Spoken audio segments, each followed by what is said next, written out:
Hey Mike, I appreciate the interest you've taken in my chicken operation, so I'm just going to show you how to make these nesting boxes, they're roll-out nesting boxes, but I'm also going to show you some other stuff too. These cages are what I use. These are 4 feet long, 4 feet high, 2 feet tall.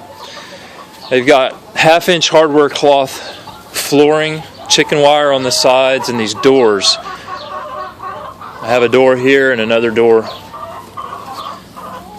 right down here, and that's what I have stacked right here. I have these cages, and so they've got wood between the cages. This plywood just slides out, they poop on there or it falls to the floor, and it's really easy to clean out. I get a lot of good poop for fertilizer. It's really hot stuff, and I mean literally hot shit, because it will smoke and steam when I put it in the trash can, and it'll really make the tomatoes grow fast. Alright, so to the nesting boxes that you're interested in. Here they are. Now these are just Home Depot buckets right here, and this is okay, I'll show you. It's this kind of pipe here. It's in Home Depot. You use it for septic systems. You can buy it with these holes in it or without the holes in it. The only reason I bought some with holes in it is because they were out of the stuff without holes in it. But they both work fine, and they cost the same. But I'd get it without the holes if you have a choice. Now inside of the nesting box or the nesting bucket, I get this. It's like AstroTurf, but it's cheaper. It's the cheapest carpet that they have at Home Depot.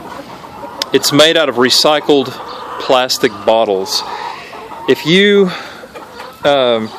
get a piece like this, piece is 13 inches wide. It was 20 feet long when I bought it. It was less than $5. So I put everything together with nuts and bolts. Hey there, little lady. She lays an egg every day. Nuts and bolts. So what I do is I cut this piece of pipe twice the length that I need it.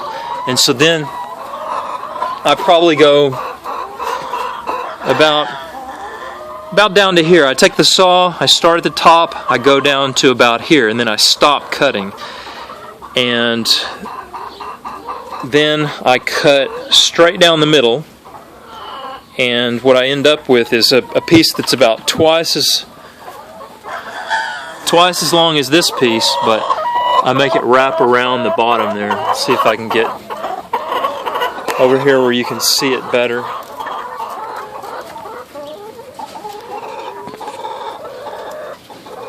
So I've got a triangular piece right here that goes up.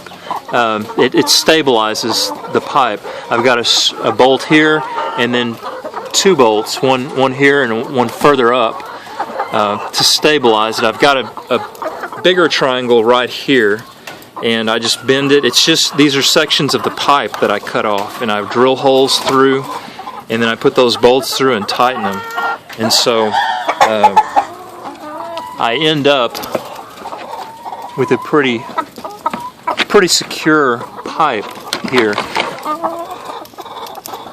And yeah, so there you can kind of see. They're not all exactly the same. Like this one, I have this strap right here. It doesn't exist on all the other ones. It just worked best for this particular one. They have to be elevated, or else the eggs won't roll out. I drill these little holes like every inch here, and then I stick this thing through here, and I wire it. Put these wires on here, secure the back end to the side of the cage, and then I put those blocks of wood under the front, so the eggs just roll out into here. So we got 3 eggs from 3 chickens, my 3 production reds.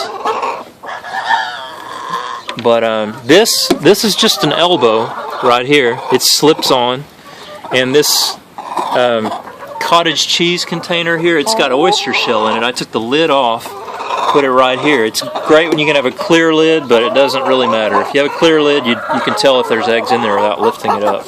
just use some duct tape, and that works like a hinge. Got to keep the lid on so water doesn't get in, or critters at night. You don't want a possum going in there and eating all your chickens' heads off. So the front of the nesting box has part of a lid, and I just put the lid on and I stick these bolts. I stick 2 of them right through there. It secures it on there. You can see inside of there how I use bolts to put the carpet, secure the carpet down, because they'll sit in there and they'll start scratching, and they've got to have that carpet, or else if it's just smooth, they won't lay their eggs there. They'll lay them on the wire floor of the cage. I guess you could use Velcro to put that down, the carpet down on the bottom of the bucket, but I just drilled holes. Well, you don't drill holes because the drill will screw up the carpet. It'll get caught in it and your carpet will start spinning around. And what you do is you drill holes in the bucket and use some kind of like an ice pick to puncture the holes through the carpet, and then press the bolts through. And so that's how I anchored them down. You can see that hole in the back of the bucket. I just kind of used pieces of cut up pipe to kind of make it fit, you know, to where the eggs just roll down inside of it.